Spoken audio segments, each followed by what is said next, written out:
So late last year, I announced here on the channel that I was taking some time off to recover from a tendon issue that had been grumbling along for a little while. I still posted a couple of public-facing videos along the way, and I kept up with them mostly twice a week, plus member videos too. But I just wanted to take a minute to catch you up and let you know what's gone down over the last few months and what's coming up in the next few months too, now that I have a mostly functioning right hand again. I do want to be clear though that I am off the hamster wheel of weekly long-form content, and videos are going to come along as and when they're ready. Now last year I did a few videos about MFT style benches. I looked at the BenchDogs MFT, I looked at the Wolfcraft, at the Metabo, and the cheap little XL bench too. One that I have but I haven't talked about much is the Vevor bench. I managed to pick this up for just £30 on special offer, and it is a dead ringer for the XL bench, apart from the fact that the legs are a fixed height.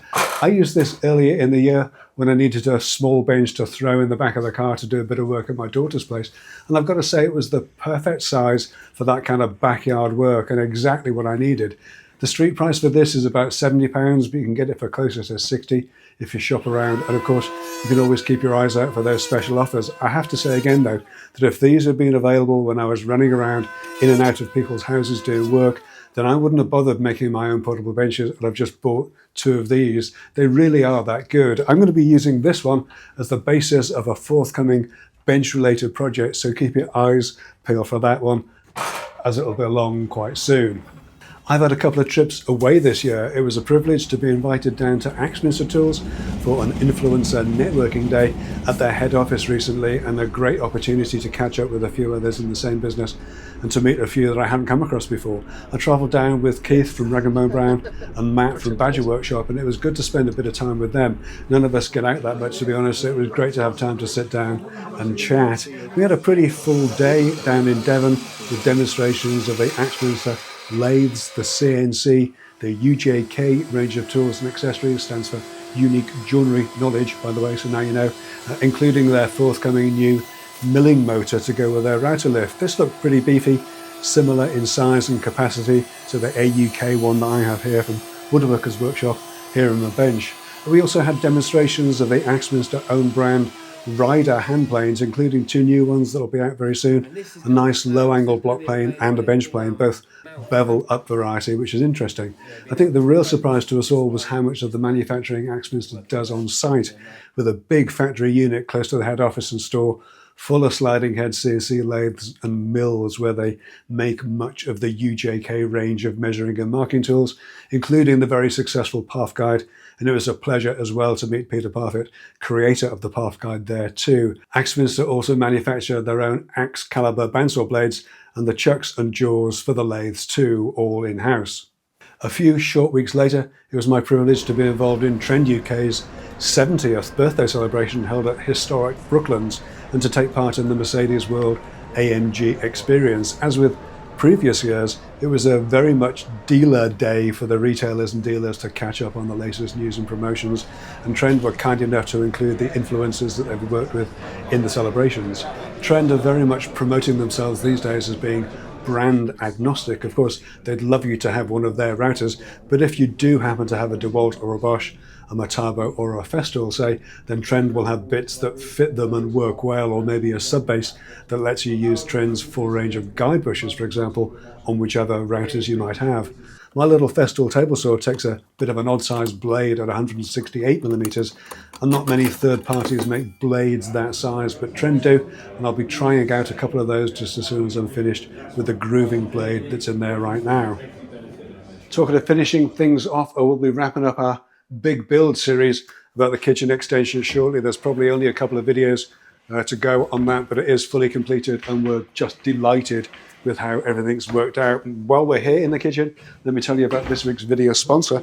That's Huel. It's really easy to make. There's just 2 scoops of Huel into a ½ litre of water in the shaker or in a blender if you have one, and you just cap it off and shake it up and you're all set. I'm really liking the chocolate and vanilla flavors because I'm a little bit simple like that, and it genuinely leaves me feeling satisfied. Have one of these for your breakfast and you won't be craving a mid-morning snack. And if you work out the cost, it comes out at about £1.79 per meal. So I think it's great value for money, especially when you factor in the convenience. You could have one of these for your breakfast while you're on your way to the workshop, try doing that with a bowl of cereals. This is the Huel Black Edition with 40 grams of protein per serving and 26 vitamins and minerals. It's also a complete low sugar meal with no artificial sweeteners. I'll let you into a little secret. Mrs. 10 Minutes is vegetarian, and as a consequence, I'm mostly vegetarian too, certainly at home. Because Huel is plant-based, it's totally fine for us both, and it's actually gluten-free and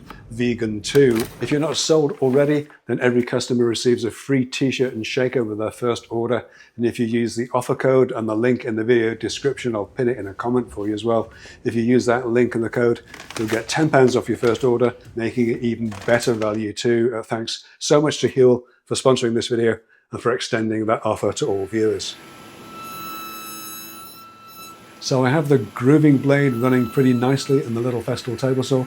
And the next project on that will be some box joint or finger joint boxes. I've never really done box joints before, as I could never really get my head around them, but I've been experimenting a little bit and running a few tests, and I've got a method that works pretty well. It's fast and convenient too. There's a short here on YouTube on the channel now that explains all that, and I'll have a full video out soon as well.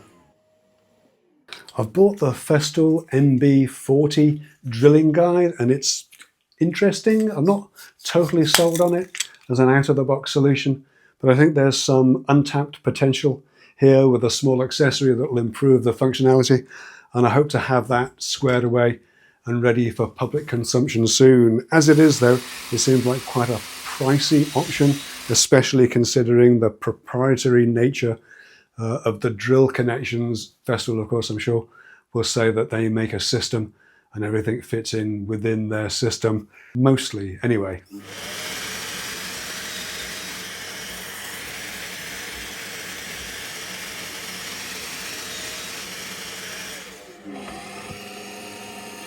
I've been using the Bosch drill press a bit more recently, and the table, the milled aluminium table, was starting to annoy me. So I've done a quick makeover with just a plywood tabletop that's a little bit bigger and a replaceable and rotatable sort of spoiler board insert. And I've used a T-slot cutter to put grooves in instead of T-track, because if you've seen the price of T-track recently, I need to make something to fix the fence on, and that will be finished soon, and there'll be a video out on that too. And I've bought the Metabo SXE 450 TurboTech random orbital sander. I had one of these back when it was just called the 450 Duo, probably 20 years ago or more. I've got to be honest, I didn't realize that it was still being made. I was looking at sanders for my son, who's just bought his first house, and I was kind of amazed at the price of them these days. Even the Sealy branded clones of the Mercaderos are over a couple of £100 now. And I picked up the Metabo for about 130. Hardly a bargain, but with the dual orbit, I wanted to see if it was still a relevant option in 2025. So I'll be taking a closer look at this soon. And I think this will kick off a mini-series on starter tools, putting together a basic but decent quality toolkit that someone like a new homeowner might need if they're looking to start making bits and pieces, but tools that you won't grow out of too quickly. I've got a few in mind. Let me know which tools you think would be on your starter toolset in the comments down below. And one last thing before I go, it's Makers Central next weekend, probably the UK's biggest maker event. I'll be attending this year on the Saturday, but just as a foot passenger. I won't have a stand this year, so if you see me wandering around like a lost soul, do come and say hello. I'll call this one done for this week though. Thanks so much for taking a look. As always, leave a comment, hit subscribe, and I'll catch you in the next one. Take care.